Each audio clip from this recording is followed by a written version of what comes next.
Hello, I'm Brad. And I'm Jason. You are listening to Dice and Mind, a monthly podcast in which we explore the meaning of life through the lens of RPGs. We're lifelong friends, a couple of guys in their 40s who along the way had families and became professionals. Over the years, we've talked about pretty much everything.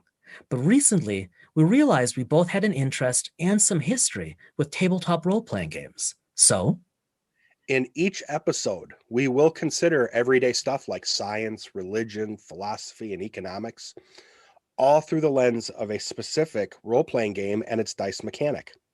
For example, what would I have to roll in the Edge of the Empire narrative dice system to get that promotion at work?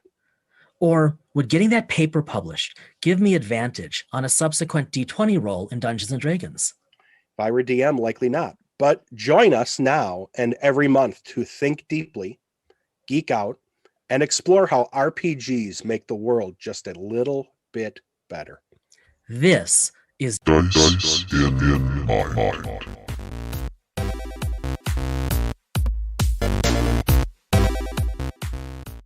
Welcome to episode 5 of Dice in Mind. We appreciate everybody listening. We are now entering a discussion and a gaming system and a topic where if we're not careful, we could probably have 30 episodes on it. And we're going to be talking about Star Trek and the Star Trek Adventures role-playing game. Before we get in deep into the mechanic of it, although that is really the reason for us doing this, I think we want to stress, and I think it's important you all kind of hear our background in terms of our love of Star Trek, of the Trek universe as a whole, and the Renaissance. Jason, if I could plagiarize you, the Renaissance that is occurring within the Trek universe that's going on right now, and how that is redefining Trek role-playing. Trek has had different companies produce role-playing games over the years. Modiphius has the license now and is producing the Trek RPG. I just received their first new core rulebook, the Klingon core rulebook. And in future episodes, we're going to talk about kind of the difference if there's mechanics changes and things and how that might affect. So this is an interesting mechanic. But what I'll do is, Jace, if you would talk to us about kind of your history with Trek and what Trek means to you. Oh man, Brad. Listeners, it would be difficult to sadly overstate how much I've been looking forward to this sequence of episodes. Like Brad said, we're going to try to keep it under 30 of them so that we can get to other gaming systems. But seriously, I think it's fair to say that, Brad, you and I truly enjoy talking about planning, recording this podcast. Even if there aren't yet that many listening to us, it's just a ridiculous amount of fun. But on top of that, then, like Brad said, we have Star Trek, something very close to both of our hearts, if you will. So my Star Trek history, let me try to keep this brief for all of you because I could easily, like Brad, talk for hours about this. I probably, like many of you, grew up also on things like Star Wars, right? I was very little when A New Hope came out. For those youngins, that's episode 4. I was also quite little when the Trek movies came out. And so they've never left me. So where did I start? Where did I begin with all of this? I was just talking to my younger daughter earlier today. I don't know why, probably because she made the mistake of making eye contact while passing. And I started talking about Star Trek and how I actually got hooked. I was introduced to Star Trek with the motion pictures. In fact, literally with the first one, Star Trek, the motion picture. What was that, 79? I was 5, give or take, when it came out. Not all that far from when Star Wars came out, but I loved the movies. Even as a little kid, I thought Star Trek the motion picture was absolutely fascinating. I didn't understand why their clothes were a bit unnecessarily snug, nor did I understand why the tall gal was bald, but I absolutely understood what they were after.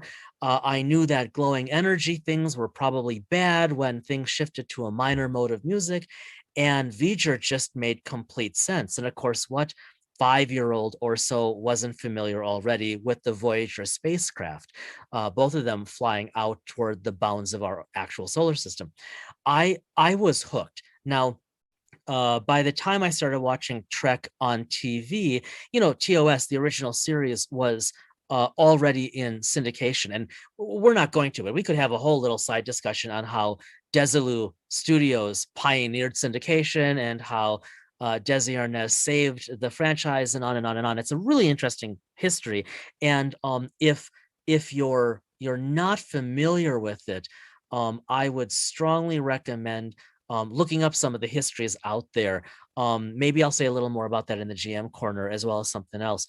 But I really became hooked, completely hooked by the films. I I mean, I thought the motion picture was just fascinating and brilliant, and that was the world in which I wanted to live and grow up. And then Wrath of Khan, the second picture, I realized there is debate about which is the best ever Star Trek film.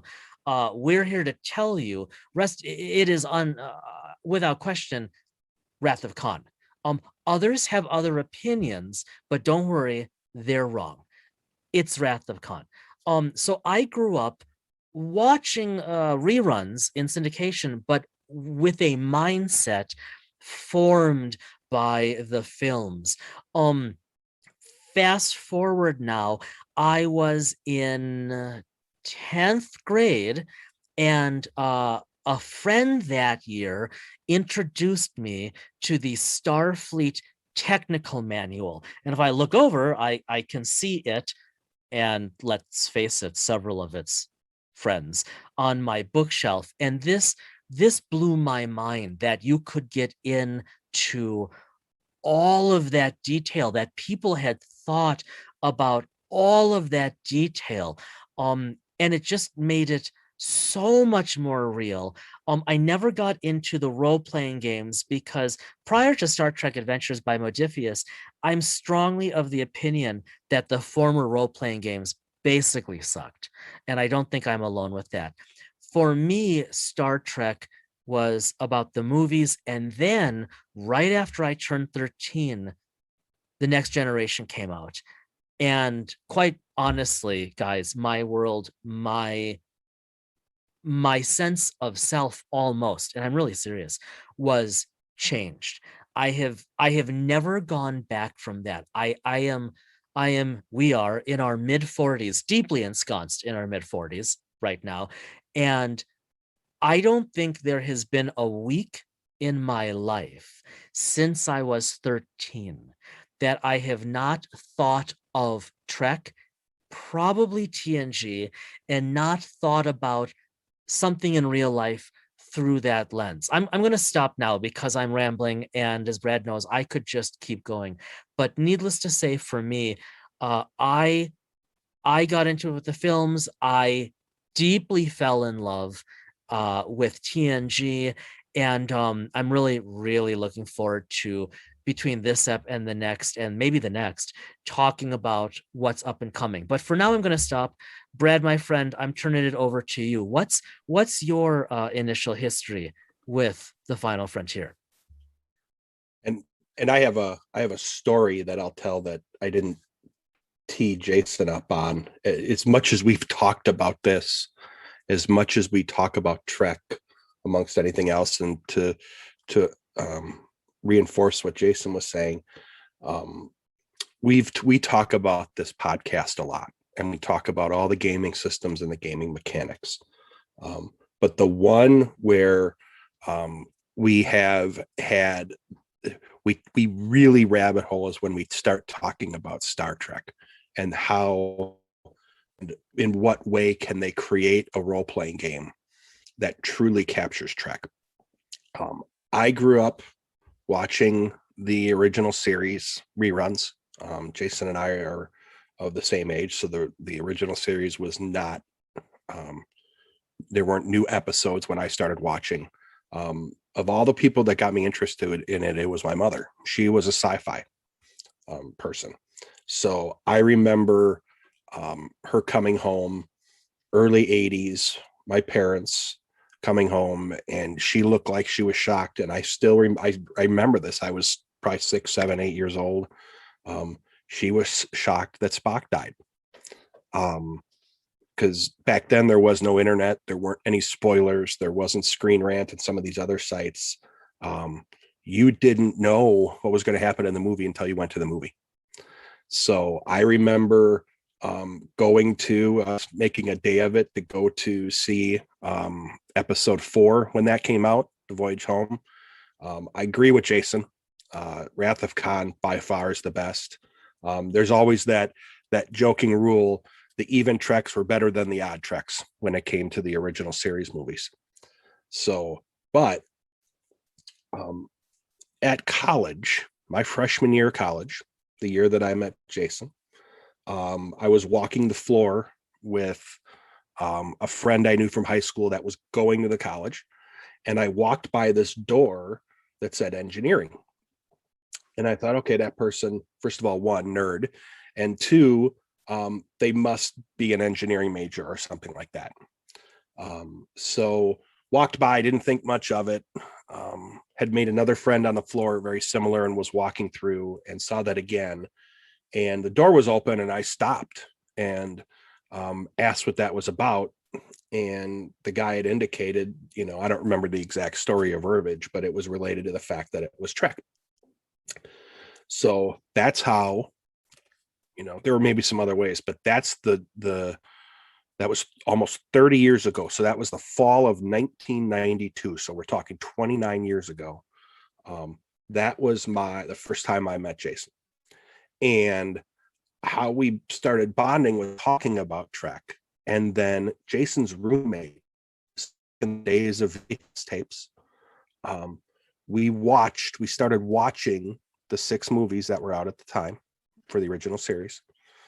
We started watching them through and through. I think that semester, Jason was, there's a running gag about that, but Jason was much more academic than I was at that point. But even while he would be doing schoolwork, if I was doing schoolwork, we were doing it in that dorm room with the Trek movies on or in the background. So Trek is what originally, and Jason, I didn't tee you up on that because as you were talking, I remembered some of the story, but the idea of us watching those movies over and over and over again, to the point where if we hadn't been able to recite the script before we went to college, we sure were able to after. Me, I didn't get into TNG originally. My mother did, ironically. She was the one that, in effect, kind of made me sit down to watch some of the episodes after it had premiered. So I watched some of it in high school, but I really didn't start watching it until after that freshman year of school, just based off of the topics and the discussions that Jason and I had. My Trek universe was original series. I hadn't stepped into the Next Generation, and this was before DS9. This was before Voyager. So we have spent an enormous amount of time talking about Trek. It is really what introduced me to Jace. It has been, among so many other things, it's been a binding discussion for us.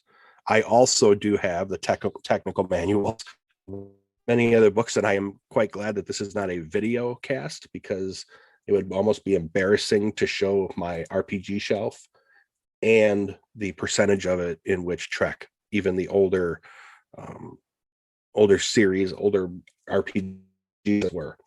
The other thing that Jason, you forgot to mention was, I remember I by that time I had left the university, but because Jason and one or two other people I'd become very close with, we were in the same fraternity. Jace had a very nice Mac that had great sound. Back in the day, PCs did not have the sound that Macs did. And Jace, you'll correct me. It's the Star Trek, the Enterprise Technical Manual, or the Enterprise Tour. You can correct me on that. But going through, putting that CD in the Mac, and then being able to walk through the Enterprise and hearing that ambient sound, like you would hear on the TV show and you'd hear just that ambient sound. I could still use that as, in effect, white noise going to sleep at night. So, to this day, everyone has their own favorite series. For me, honestly, my favorite is DS9. I will every other year or so rewatch one of the series. I will binge it through. Probably spent an inordinate amount of time not doing other things I should and watching them. And it always comes up in a conversation with us. And I think it's because, then I'm going to pause here because I can ramble. I think it's because we'll get into this with the mechanic, but the idea of the universe up until the Renaissance, let's just talk up to that point. The universe there was an idealistic future for us, but it seemed so much more attainable than any other sci-fi or fantasy that's out there. They wrote Trek with the idea that if we made all the right choices in society, that we could end up in that way, shape, or form down the road. Versus, no disrespect, we're not going to find the Force down in the future. At least I don't think we will. Maybe 1,000 years from now, if someone happens to listen to this, they may disagree. But Trek was an attainable future for us. So it was almost like futurist television. And that is what originally attracted me to the Modiphius version of the game, because mimicking society in the future and making it fun, to be general, making it fun, I think has been the most difficult thing about RPGing Trek after all these years, whether it was FASA or I can't remember the name of the other group. You can probably remind me, Jace, but okay, I'll pause there. But yeah, Trek is what bound us together originally. Yes, let's riff on that for just a moment, Brad. I think you really hit the proverbial nail on the head. So a few things. And I'm trying to keep all my thoughts in order in my head here. We'll see how that goes. So I think, dear listeners, something else to consider, and you'll see in a moment how this really connects for us, and also why, to go back to what Brad was just saying, why we think Trek has connected with so many for now multiple generations, which is sort of unheard of. In addition to all of the Trek talk and all of the smack talk and the other talk in college, Brad and I also very much built our friendship by just being two curious guys seeking truth with a capital T. And so weekly we would have fun, really serious discussions about belief, meaning, life, etc. Probably not all that remarkable for people in college, but typically perhaps not to the same extent. And I say this because all of these ideas for us were undoubtedly mixing back in the day, like they still mix for us today when we chat. And like Brad just said, when we look at Star Trek, yes, it's the future, but it's not the space opera future. Like Star Wars, like books by Asimov and others, all of which I love dearly. But Trek seems just over the horizon, right? It's just the next step away, or the step past the next step away. But Brad said something really important as well, that, it offers a promise, an opportunity, a gift of a future that's better than today. And so if we look at Roddenberry's initial intent, we see in the original series, again, we see it through our eyes today in 2021. But if we look through the lens of 66 or so, 66, 67, 68, 69, when it was being written, planned, produced, capped, then we see an attempt to depict a utopia. And that utopia was based blatantly on the Enlightenment, on true Enlightenment thinking. Now, yes, the Enlightenment of the 18th and 19th centuries had some issues. It had bigotry and prejudice and misogyny and these other things, because it was still human, and it was obviously largely white, Eurocentric. But that said, the principles of the Enlightenment, which were never truly realized, were the guideposts of Trek. The notion that intellect, a compassionate intellect, and to look at the Vulcan concept of idic, infinite diversity through infinite combinations, was the highest ideal to aspire to. And the notion of the prime directive, that essentially thou shalt not screw up a less technologically advanced culture, that wasn't based on some antiquated 60s notion of primitivism. That was the notion that all cultures, all peoples, all ideas have the potential for this implicit sacredness, and that we move and evolve together. And then you get to TNG, which, what was that, Brad? Like 91 years in the future from TOS or something like that. We know because Dr. Yep. McCoy was super old by the time we saw him again. But by TNG, then, the Federation had become a post-scarcity enlightened society, where there were no more wants for the basic resources of life: food, fuel, energy, a reliable Wi-Fi signal. And that allowed that Enlightenment thinking to really blossom. And then to pull it all back then and turn it back over to you, my friend, I agree. I think some of this makes Star Trek Adventures difficult through the GM lens.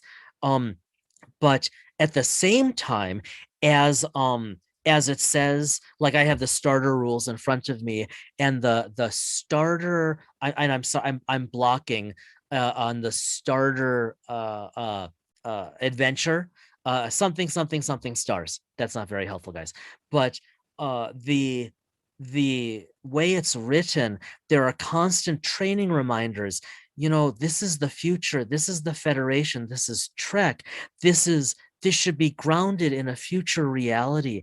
And we should remember, as GMs and as players, that here everyone holds themselves to a higher standard, and that in addition, they've been through Starfleet Academy, which is like the Caltech of the future, except that they also have the arts. So I'm done. Back to you. As you can see, folks, we will get into the mechanic of the game. Trust me. I think we just want to emphasize and kind of tell a little bit of the background as to why this game was so important for us to look at and to talk about. I think, like Jason said, when many were out enjoying the traditional social activities of college students, and don't get me wrong, we took part in them as well in some form or another.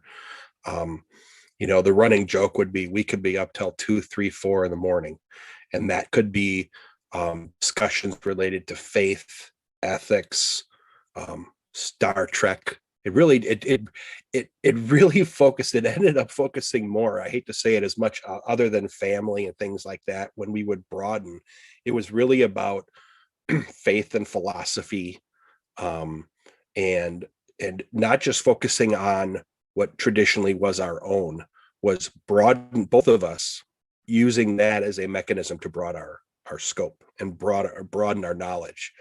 and then it would come to Trek, because let's be honest, you have, you know, if you want to call it faith and, you know, for lack of a better term, religion. They finally went at that in some form with DS9, with the Bajorans. They kind of danced around with it in some forms or another, sometimes with TNG. And Jace, what you were just saying in terms of how the future played out, I think back to was it First Contact, when Patrick Stewart as Picard was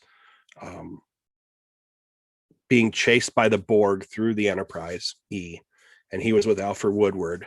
Her character was very close to Zefram Cochrane, and he was explaining to her very quickly in a very harried manner what the future was. The want for nothing. There's no need to look for wealth. That little segment, and it was probably about 30 seconds of it, to me, succinctly gave us what the future looked like in the Trek universe. So you're all saying you're on some kind of Star Trek. Bingo. James Cromwell. That's the first time in Star Trek where they plugged the name of the show or the movie somewhere in the series. And there's always that running joke when you watch movies, is, are they going to, if you watch the Avengers movie, they say Avengers once every minute. And trust me, I'm a big Marvel fan. But within the Star Trek universe, that's the first time I think that I can recall them ever using the term Star Trek. I think it's the only time, only to be surpassed by Lower Decks, where Ransom refers to the Kirk era as TOS era, the original scientists. And it's like, you're trying too hard, guys. Yeah, okay, forgot about that. So, we could go on, and as we start to talk about this mechanic, you'll hear more of our history. But let's be honest, I don't think people come to listen to this podcast just to hear us talk about why we love Trek and history. We wanted to make sure that we set the kind of the groundwork for this discussion. So what I'm interested in is now I've had this material for a while. Jason picked up, he's had PDFs and materials. We've talked about this material, but he picked up his first printed copy, the starter rules and everything like that. And I think is a good discussion topic just to kind of start to transition. What have been, Jace, your first impressions as you've read through that starter material? Again, we've talked about the game, we've talked about the mechanic, but you having that in your hand, that palatable paper in your hand, and reading it even deeper than you may have done, and I don't want to speak for you, may have done when you were looking at the electronic materials that you bought.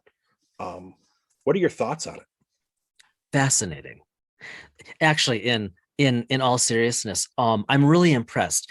I should explain, guys, that I haven't, guilty as charged, I haven't bought the core rule book, or in this case, core rule books, and I'm going to put that within parentheses, yet. No promises, Brad. But because if you were to see I will say, Jason, it was not for the lack of cajoling and ridicule that you held your own and did not buy the core rule book. I remember threatening you a number of ways as to what would happen if you didn't. We're older, we grow.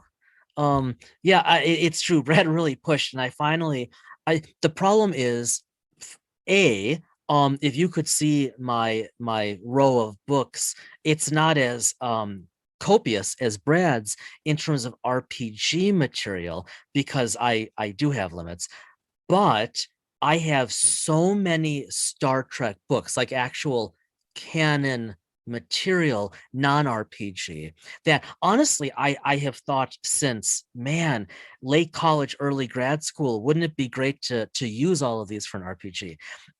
B, I'm really cheap. And the reality is that the Modiphius Star Trek Adventures core rule books are pricey. Although right now I know you can get them for a pretty good deal. Okay, so I do have the starter rules, and that the starter kit comes with honestly a number of things I don't personally care about for my style of play. It comes with a couple maps. And I think Brad and I like to play more theater of the mind, and then we sketch. It's still the pandemic, though looks like that's actually ending, but we on the whiteboard on Zoom we'll maybe sketch the village we're in for D&D, so that we're on the same page, as it were. But otherwise I don't care for that stuff too much, so it's still in a box in my office closet down here in the basement, with some tokens and some other things. However, the box comes with a stapled, and I just so that it's not bound per se, a stapled starter rules, and then a starter adventure, which is twice as thick as the rules. How about that? And it's written in a way to guide the GM through their first game. Um, I've been telling Brad this both this evening and then over the past weeks as we were prepping and gearing up for this episode. I am really impressed with the quality of this material. The print quality, the paper, everything, the glossiness. These are just the starter set material, as you pointed out, Brad, earlier to me before we started recording. These are the most beautiful, highest quality prints of any RPG material I own or have seen. I think they are very well written. I'm pleased with the starter rule set. I am, or was, when I read it back to back, I'm really impressed with the starter game. It's very well written. And I'm going to be really, really honest here. I think I found one typo slash more of a silly grammatical error. And look, I'm sorry. I I don't think you should have lots of errors in your RPG material. And when I look at some of the other major publishers, I'm not calling one out, Fantasy Flight Games, excuse me, but for the caliber and the intellect they put into all of their material, there are just too many. There are too many editorial oversights. With STA Star Trek Adventures, just looking through the starter equipment, I just give it 10 out of 10. I have to say, it reading, I don't think I've ever read through an entire adventure for any game before, and by the time I got to the end of it, it's like, yeah, I want to try this. How about you, Brad? You have a bunch of the material now in hardcover. What's your impression? Yeah. I was gonna ask real quick just before I jump to that. Did it come with the the dice? It had to have, right? It came with a Yeah, starter but set of the dice. enclosed tribble had eaten them and they were partially digested. Actually, it's a good point. It's a good question you make about the dice. Um, I actually have them in front of me right now. I'm holding one of the two D20s. We'll get into that next episode. It's a really interesting, good and bad mechanic. I expected the dice in a starter set to be pretty cheap. I mean, that's the norm. They are not. They are, I would say, 80 to 90% as nicely milled, cut, etc., as the actual blue science dice I sent you how many months ago? And that's 80, 90%. And that's, Which by the yeah. way, No, I don't want you're them back. getting a package No, I don't want next them week back. with us. I'm good. It's too late. It's already out. It's too late. Okay. Already out the door. All Postman right, is fine. bringing them back. So All right. So I will say though, they are the dice really impressed me. I expected something pretty cheap because they can get away with it, and they're not. If you never had another pair of Star Trek dice for your game, I think these would be more than ample. So yeah, from my perspective, I have bought the core rule book. I have bought the quadrant rule books, and literally, and I did get the Klingon rule book.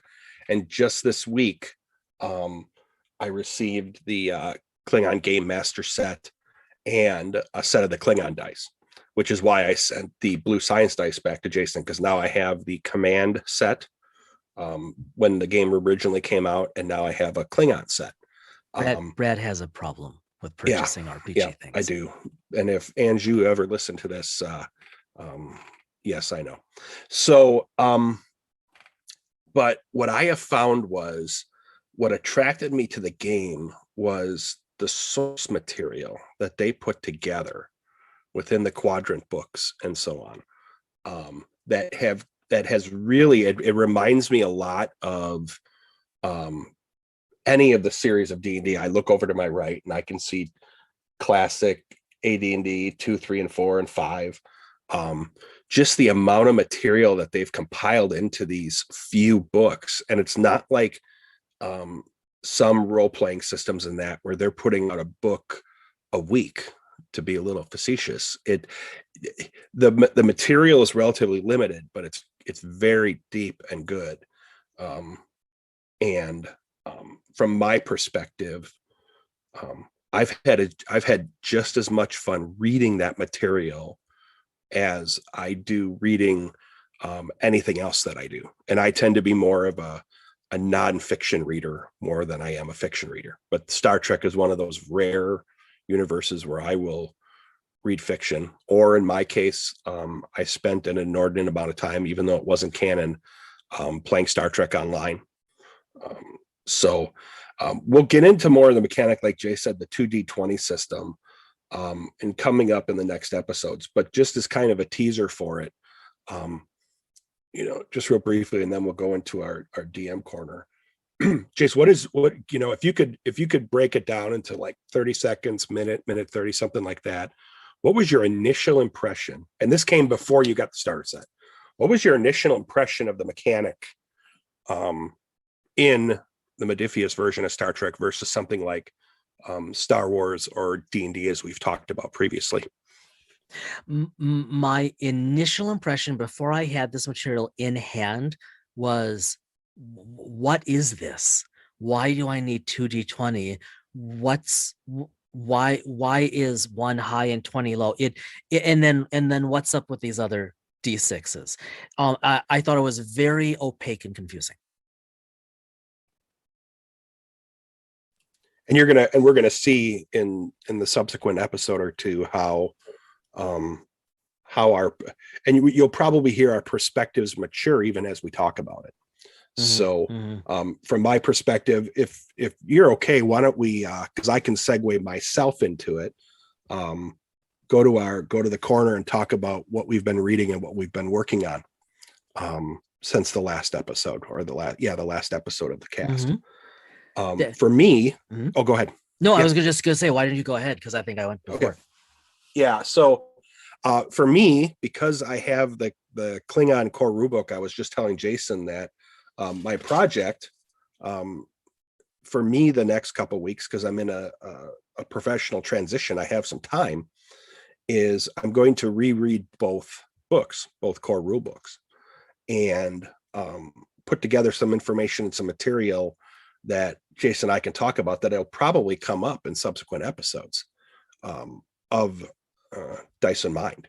So between that and like I'd indicated, I'm in a not a bad thing, just in a professional transition. I've kind of jumped back into, because we've struggled a bit and it's been on me having time to play.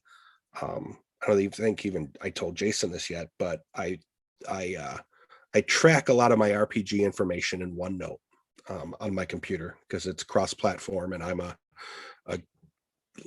geek nerd, techno type of guy. And so I went back in and started editing and rewriting and updating my material for our D&D universe that I developed, because the intent is to start playing that again very soon. Our friend Brian, Jason has known Brian since, my goodness, since high school, right? Jason's going to interview him soon. Since junior high. Oh, see? And so Brian is our third musketeer when it comes to playing D&D. And so I've been unable to put together the time until now to get things ready so that we three can sit down and play again. And that is the goal in the next few weeks at the latest, for us to sit down. And I know, Jace, you're gonna talk, and then I'll let you talk about what you're talking about, just as kind of a teaser. You're gonna sit down and talk with Brian about RPGs and his experiences with them, because I think Brian, as a member of the group who has played, will bring a unique third perspective to this in terms of how it has shaped him. Yeah, I think that's absolutely right. So yeah, now that we're in the GM corner and starting to wrap up, I am going to interview. In fact, the plan is tomorrow. Sit down across the Aether with Brian and ask him some questions. And he's a good friend of ours, and I've well, I was gonna say I've been playing RPGs with him since, but of course that's not true. We haven't played much lately, and it's not like for the past 30 years I've been playing RPGs with him, but we started playing RPGs really soon after we met and became friends in junior high, all the way sporadically with our other friend Scott until I was in grad school, early years of that. So yeah, but no, Brian is a great guy, and I think it'll bring, like Brad said, an interesting perspective. And I'm looking forward to that. And we're gonna try this out, listeners. We're gonna not gonna promise interviews regularly, but as things come up, maybe we will try to work them in here or there in our GM corner. And since we've been talking all Trek this episode, I'm just going to close with a total transition, because Brad and I do try to keep it, well, I guess, current within the past month or so of what's going on that's relevant. As we record this, Disney Plus has begun streaming their newest Star Wars show, The Bad Batch. I've seen the first 2 episodes. I just wanted to address that it's out. I'd be curious what all of you think. There are things I like about it. I'm undecided whether I'm going to follow it. And I'll leave that there. Much more on Star Trek Adventures next episode, when we dive into the mechanic and we try to connect that to real life.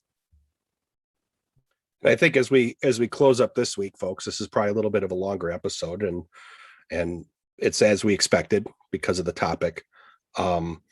Just if you don't mind, look us up, the Dice and Mind, on Facebook, and like our page. Feel free to provide commentary, comments, suggestions. We'd love to hear your thoughts. We are 2 individuals providing our perspective. We're always interested. It's something that I've prided myself on, as becoming a type of person like this because of Jason and our core group. I'm always interested in different perspectives. We both are. And if you happened by chance to be listening to this through some other means, you can subscribe to our podcast through Amazon, through Apple, through Podbean's website, and we have a link to it out on our Facebook page. We are also building out our Dice and Mind website, and we have links there as well. And the hope maybe in the future is to provide some, because Jason and I both like using the pen, Jason even more so than me, maybe putting some material out there to spur discussion or to spur commentary, either on the website or on our Facebook page. So that being said, I'll let you finish it off, but thanks everybody for listening. I'm looking forward to the next episode, where we really dive into the mechanic here. I think it's going to be a very interesting discussion as to what we think it is, how we think it works, and then compare it to what we've already talked about with D&D 5e, as well as the FFG Star Wars series. Like Brad said, thanks so much for listening. Make sure to follow us on our increasingly diverse social threads. Subscribe, and most importantly, live long and prosper, everybody.